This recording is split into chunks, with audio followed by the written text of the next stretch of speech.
There were a few people asking questions, and some of those questions were very, very concerning. People were asking, are you allowed to be intimate with your spouse during the fast?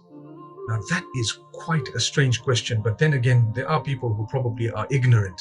Fasting from dawn to dusk means you abstain from food and drink, you abstain from foul language and so on.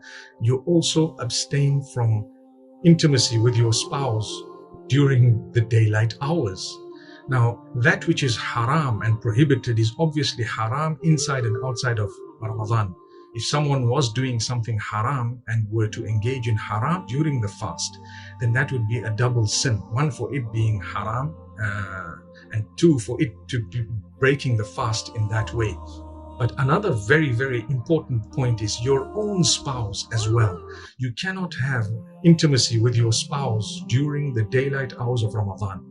At night, it is permissible. The Quran expressly mentions the night and says that it is permissible. So it's not like you have to stay away from your spouse for the entire month. But my brothers and sisters, if someone does do that during the daylight hours of Ramadan, then it is a major sin.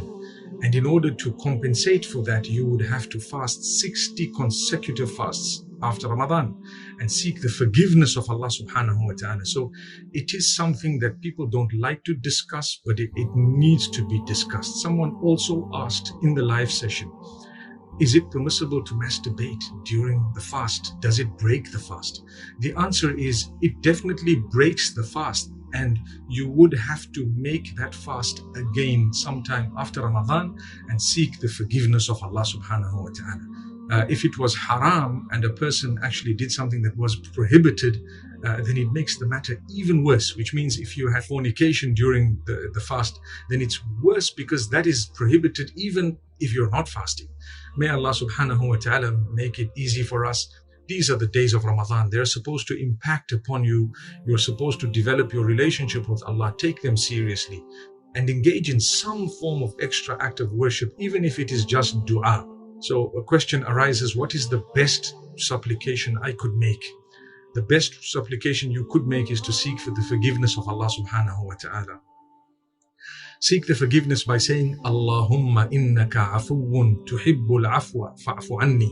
Oh Allah, you are most forgiving, you love to forgive, so forgive me.